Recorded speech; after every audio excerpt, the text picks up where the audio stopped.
This is a strategy that most people don't take advantage of because they don't know that it exists, but it could add over $1 million to your retirement completely tax-free. I'll share what it is and then how to do this in this short video, because we've helped hundreds of people retire at Streamline Financial. And most people that we talk to think that the maximum amount they could put into their 401k is $23,500 per year, or $31,000 if you're over 50. That's the number that HR puts on the benefit sheet. That's the number that most advisors mention. So each year people assume, okay, I've hit the max. I'm done with 401k contributions for this year. But the truth is, the real limit is closer to $70,000. That's a big difference, especially if you're in these last few years of accumulation mode, looking to boost your retirement savings. Now, there's usually two reasons why we don't hear about this. First, the details are usually buried inside a 40-page or 50-page legal jargon, which is your plan document. And then second, your HR team, they might not be trained on advanced strategies. They're answering questions around health insurance and vacation days and payroll, and not really how to maximize your retirement income strategy. So let's go over the strategy, which is called the Mega Backdoor Roth. And I'll break it down to you step by step so you can see if this is something that you could use. And then I'll share what to say to your HR department if you want to do this. So here are the steps. Number one, contribute the normal amount to your 401k, either $23,500, or if you're over 50, that's going to be an extra $7,500, that catch-up contribution. So the total would be $31,000. That's a normal contribution. And that can be pre-tax or Roth, whichever one you choose.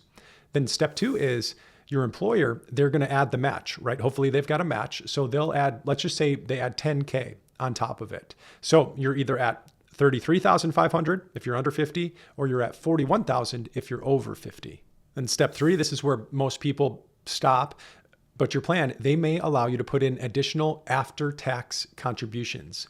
So in this case, you could put in another $36,500 if you're under 50, or you could put in $29,000 if you're over 50 to get up to that max of $70,000.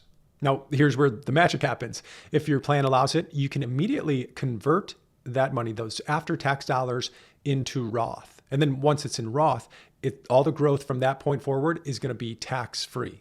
Here's an example with Sarah. So she's 50 and she maxed out her 401k contribution. So that's $31,000. And then she got another $10,000 of employer match on top of it. And then on top of that, she took $29,000 in after-tax contribution, put it into the 401k, and then immediately converted it to Roth. So that brought her total sheltered savings to $70,000 for that year.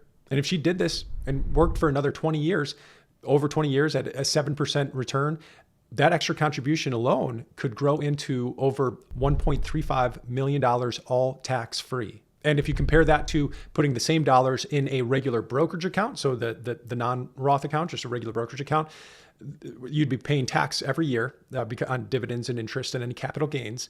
And that difference alone could be hundreds of thousands of dollars in your pocket if you've got money in your Roth compared to brokerage. But here's the important part. Most companies, they don't advertise this. And if you go to HR and say, hey, do I do a mega backdoor Roth?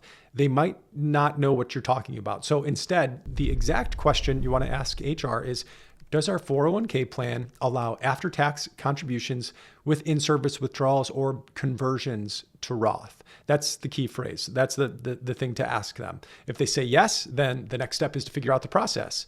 Some plans, they automatically convert those dollars to Roth. Some require a manual step.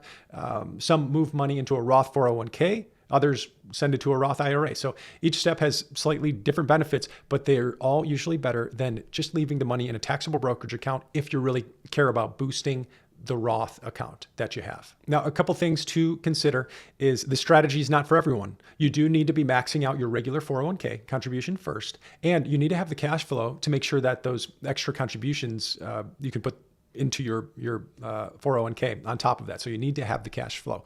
But if you're a high earner and you've been stopping at $23,500 or $31,000 because you thought that's what the limit was, well, you might be missing this opportunity. So big takeaway is check your plan, talk to HR, ask that right question, because if you've got this option, you might be able to really rapidly grow that tax-free money for your future. If this was helpful, click the like button so that I know, and then I can make more videos like this. And then check out this video on the 7 must-have accounts to consider for your retirement. I'll see you there. Take care.